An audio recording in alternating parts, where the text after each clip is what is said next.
Bom dia a todos, como é que vocês estão? Canal Luz no Fim do Túnel, eu sou o Helder de Araújo. Temos algumas situações hoje para lançar luz. Os Estados Unidos ganham rios de dinheiro vendendo armas. Esse é o seu negócio principal no mundo, além do petróleo e do mercado de ações. Bom, vamos comparar aí os Estados Unidos com a Rússia do ponto de vista militar. O fato é que, como bem tem dito o Andrei Martyanov no seu canal, a Rússia tem efetivamente uma doutrina militar sólida. Hoje em dia os Estados Unidos não têm, né? Agora, o que é uma doutrina militar sólida? É uma questão estranha aos brasileiros. O Brasil também não tem uma doutrina militar sólida. Para termos de comparação, veja, os americanos, eles não querem mais pertencer às Forças Armadas, eles estão tendo grandes dificuldades aí para recrutar. Veja, mas todo o negócio dos Estados Unidos é vender armas caras e mirabolantes, por exemplo, como eles fizeram lá na Ucrânia e estão fazendo agora lá na faixa de Gaza, vendendo para os sionistas também, ou vendendo para os nazistas ucranianos, ou vendendo para os zionistas israelenses. Veja, então o seu negócio, na verdade, não é ganhar a guerra. Nunca foi. Os Estados Unidos não ganham guerras. Veja, eles não ganharam praticamente nenhuma das guerras. Nenhuma. Nem mesmo uma. Eles perderam as guerras. Perderam a guerra da Ucrânia, que é a mais recente, perderam a guerra do Iraque, porque eles acabaram estragando a região e deixando aquilo lá entregue às traças, perderam a guerra do Afeganistão, aliás, saíram de lá de uma maneira assim muito escabrosa. Perderam a guerra da Coreia, conseguiram dividir, é verdade, eles conseguem levar o caos, mas não conseguem vencer. Perderam a guerra do Vietnã também, repito, levando o caos à região e depois perdendo a guerra. Então, ganhar a guerra não é o mais importante. Para o russo, ganhar a guerra é o mais importante. Ele é focado nisso. Falar agora sobre o comércio entre a Rússia e a China. O comércio entre a Rússia e a China superou 200 bilhões de dólares em 2023. Esse montante de dinheiro era previsto para ocorrer em 2024.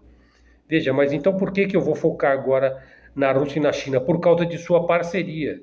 Por causa da guerra da Ucrânia, aonde os Estados Unidos levou o conflito para as portas da Rússia para causar malefícios à Rússia, ao mesmo tempo culpando a Rússia por se defender em seu próprio quintal e boicotando e fazendo aquilo que ele faz de melhor e com mais eficácia, que é o boicote, a sanção, a proibição e até mesmo o bloqueio do dinheiro da Rússia nos grandes bancos do Ocidente. O que a Rússia fez? Aproximou-se da China, o que foi inclusive considerado aí pelo falecido recentemente Henry Kissinger como um dos maiores erros geopolíticos já cometidos no século XXI, porque a união de Rússia e China levará, num tempo aí breve, que esses dois países dominem o mundo.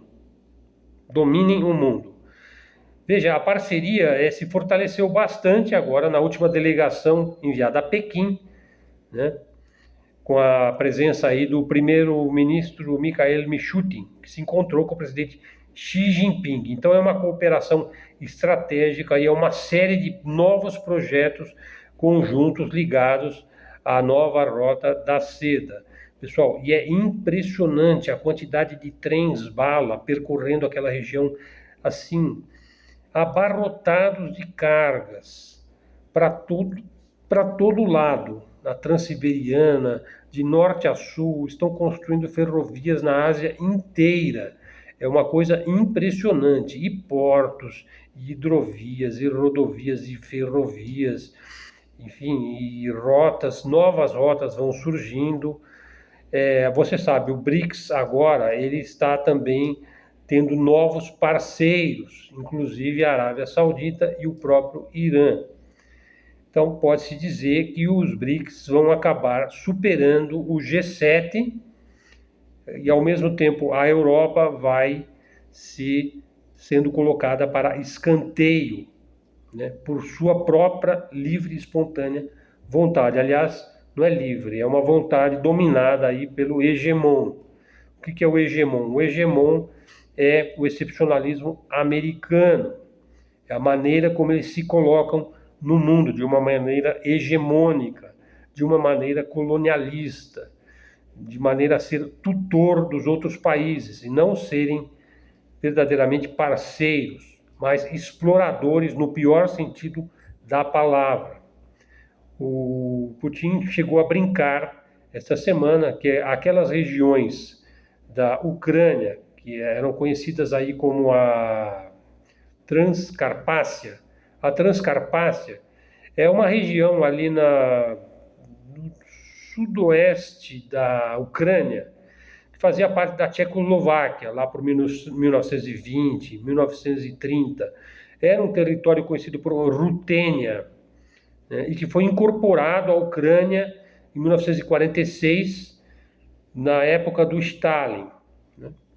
Então, seria bastante interessante se a Galícia fosse devolvida à Hungria, Volyn voltaria para a Polônia e Bucovina voltaria para a Romênia. Foi isso que o Putin falou brincando lá durante a reunião dos BRICS. Né?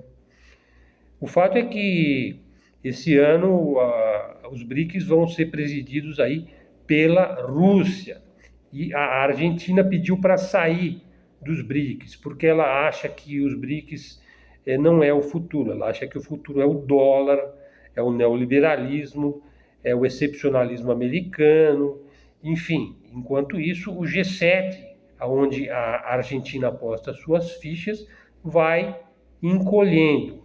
Né? Outra coisa, o canal de Suez, que é um tema que a gente tem abordado muito aqui no canal. O canal de Suez, ele faz a ligação entre o Oceano Índico e o Mar Mediterrâneo. Portanto, é uma rota de uma importância capital no comércio interno e externo mundial. Por ali passa 20%, talvez, de toda a carga mundial que abastece a Europa, inclusive muitas cargas que vêm da China. Mas olha que interessante, navios chineses de contêineres passam pela região sem serem atacados pelos Houthis. Já países com a bandeira de Israel se recusam a passar pela região, pois apenas a ameaça de ter um navio de carga afundado na passagem do Mar Vermelho, ali naquele estreito entre o Iêmen e Djibouti, né, que é um canal assim, é um estreito de 35 quilômetros, Bab el-Mandeb, tem vários canais abordando essa questão. Então apenas o receio de você passar com o teu navio ali já faz com que você e a tua empresa evite aquela região e seja obrigado a contornar toda a África para poder chegar na Europa. Veja, mas quem é que está ganhando nessa? Veja, quem está ganhando nessa é a Rússia de novo e a China de novo. Por quê? Porque se fortalece a rota do Mar do Norte russa no Ártico. Por exemplo, uma carga que vá para a Europa levando produtos da China através da rota do Mar do Norte ganha 10 dias em relação ao canal de Suez.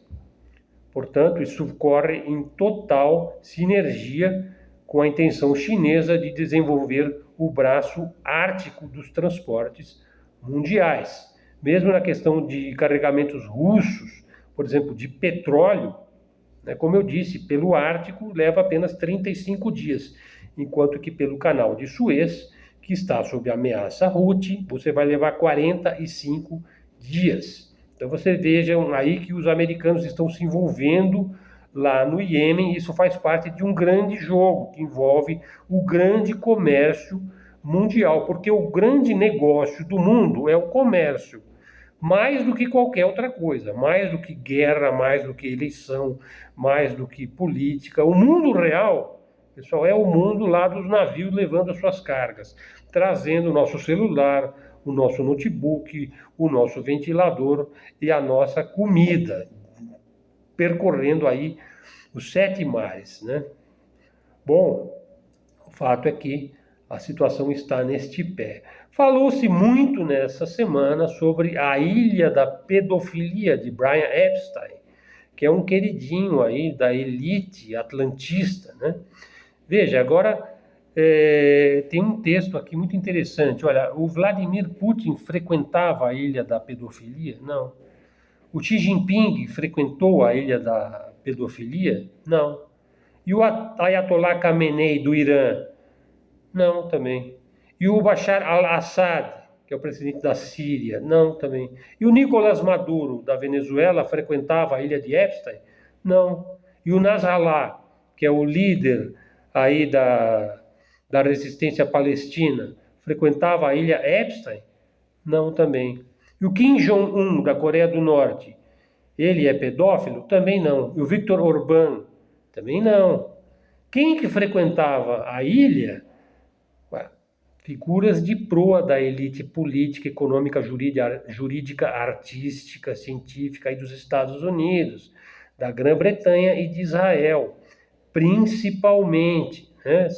O Bill Clinton esteve 26 vezes, Bill Gates, né?